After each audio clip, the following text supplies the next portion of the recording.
MP board के class 11th के सभी विद्यार्थियों के लिए आज के इस वीडियो में जीव विज्ञान का पेपर हम कंप्लीट करेंगे। तो 30 अगस्त के दिन आपका जीव विज्ञान का पेपर रहेगा। तो किस तरह के क्वेश्चन आपके रहेंगे एग्जाम में, चलिए समझते हैं। तो पहला प्रश्न, सही विकल्प चुनकर लिखिए। पहला है, वर्गीकरण की सबसे छोटी इकाई क्या है? तो इसका आंसर रहेगा जाति। दूसरा है, द्विनामकरण पद्धति के प्रतिपादक हैं तो केरोलस लिनियस। तीसरा है, निम्नलिखित में से जीवों के मुख्य अभिलक्षण हैं तो जनन, उपापचय, वृद्धि या उपरोक्त सभी। तो उपरोक्त सभी आपका सही रहेगा। अगला, वर्गीकी का पिता कहा जाता है तो केरोलस लिनियस को। पांचवा है आपका, 5 जगत वर्गीकरण में विषाणु को किस जगत में वर्गीकृत किया जाता है? किसी जगत में वर्गीकृत नहीं किया जाता है। चलिए बढ़ते हैं अगले क्वेश्चन की ओर। अगला प्रश्न, निम्नलिखित में से जीवाणु जनित रोग है तो क्या है? हैजा, टाइफाइड, गोनोरिया या उपरोक्त सभी। तो यहाँ पे गोनोरिया की जगह पे यहाँ पे निमोनिया आएगा।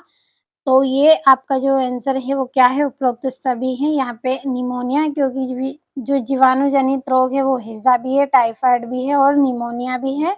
तो इसलिए हमारा आंसर क्या है? उपरोक्त सभी। अगला है, कोशिका सिद्धांत किसके द्वारा प्रस्तावित किया गया है? तो स्लीडेन एवं स्वान के द्वारा। अगला प्रश्न, रिक्त स्थान भरिए। पहला है, 5 जगत वर्गीकरण के जनक डेडेस को कहा जाता है तो एच विट टेकर को कहा जाता है। दूसरा है, भूरे शैवाल का रंग डेडेस वर्ण के कारण होता है तो फ्यूको जेथिन के द्वारा। तीसरा है, सबसे छोटा एंजियोस्पर्म रेडिस है तो वोल्फिया। चौथा है, संघ प्लेटी हेलमिथिंज में डेडेस प्रकार की देह गुहा पाई जाती है तो पराशरन प्रकार की देह गुहा पाई जाती है। पांचवा, संघ आर्थ्रोपोडा में डेडेस जल सेवन प्रकार की समिति पाई जाती है तो एकिनोडर्मेटा संघ की पाई जाती हैं, समिति पाई जाती हैं। और जल संवहन तंत्र आर्थ्रोपोडा डेडेस संघ की विशेषता है तो एक्नोडर्मेटा संघ की यहाँ आपकी विशेषता है। और राइबोसोम डेडेस के संश्लेषण में सहायक होते हैं तो इसका आंसर आपको भरना है। यहाँ से आपकी जोड़ियां हैं। पहली जोड़ी है पुतंतु तो इसकी है जयांग और दूसरा है वर्तिकाग्र तो इसकी रहेगी पुमंग। दोनों जोड़ियों को आप एक बार अच्छे से कंप्लीट कर ले क्योंकि मुझे इनमें थोड़ा सा डाउट है। और दाले दाले की जोड़ी आपकी रहेगी इसमें फेबिसी। प्याज की जोड़ी आपकी इसमें जो प्याज है, प्याज की जोड़ी रहेगी आपकी एली एसीसी। और रंध्र तो रंध्र की जोड़ी आपकी रहेगी इसमें। पांचवी जोड़ी है, पत्ती में पाए जाते हैं जो छेद होते हैं। और फ्लोएम फ्लोएम की जोड़ी रहेगी भोजन का परिवहन। और आलू इसकी रहेगी सोलेन नेसी। ये हो गई आपकी जोड़ियां। यहाँ से अगला जो प्रश्न है आपका, उसमें एक वाक्य में उत्तर भरने हैं। पहला है, केचुए में टेप्टोसोल का कार्य लिखिए तो पचे हुए भोजन का अवशोषण करना है। दूसरा है, अस्थि को अस्थि से जोड़ने वाले ऊतक क्या कहलाते हैं? तो लिगामेंट कहलाते हैं। तीसरा है, पेशी को पेशी से जोड़ने वाले ऊतक क्या कहलाते हैं? स्नायु कहते हैं। और मास्ट कोशिकाएं कहाँ पाई जाती हैं? तो मुख्य रूप से संयोजी ऊतकों में पाई जाती हैं।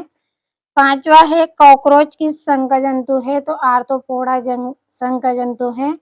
और मेंढक का लार्वा क्या कहलाता है? तो टेडपोल कहलाता है। और केचुए में भोजन को पीसने के लिए कौन सी रचना पाई जाती है? तो गिजार्ड इसमें पाया जाता है। अब चलिए बढ़ते हैं 5वें प्रश्न की ओर। अगला प्रश्न है, सत्य असत्य। पहला है, केल्विन चक्र का अंतिम उत्पाद PgAl होता है तो सत्य है। दूसरा है, पृथ्वी पर सर्वाधिक मात्रा में पाए जाने वाला एंजाइम रूविस्को है तो ये भी सत्य रहेगा। और वायरस मुख्यतः न्यूक्लिक अम्ल के बने होते हैं तो ये भी सत्य है। और हीमोग्लोबिन में आयरन तत्व पाया जाता है, ये भी आपका सत्य है। और सी चक को हेच स्लैक चक भी कहते हैं तो ये भी सत्य है। और छठा है, प्रोटीन के श्वसन गुणांक का मान 1 से अधिक होता है तो ये आपका असत्य है। अब यहाँ से छठा प्रश्न है आपका, कोशिका की परिभाषा लिखिए। 7वां है मोनेरा एवं प्रोटेस्टा में कोई दो अंतर लिखना है। 8वां है पैरामीशियम अमीबा व यूग्लिना में चलन अंग का नाम लिखिए। 9वां है बायोफाइटा के दो आर्थिक महत्व लिखिए।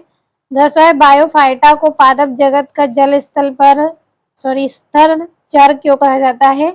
11वां है चमगादड़ को स्तनी पक्षी क्यों माना गया है। और 12वां है जाइलम तथा फ्लोएम ऊतक के कार्य लिखिए। 13वां है जीवों का वर्गीकृत क्यों किया गया है, किन्हीं 3 कारणों को लिखिए। और 14 है मोनेरा जगत के 3 लक्षण लिखिए। तो ये आपके यहाँ पे 14 प्रश्न हैं। चलिए बढ़ते हैं अगले प्रश्न की ओर। इस वीडियो में आपको कुल 14 प्रश्न बताए हैं। सभी के स्क्रीनशॉट आपने लिए होंगे तो अच्छे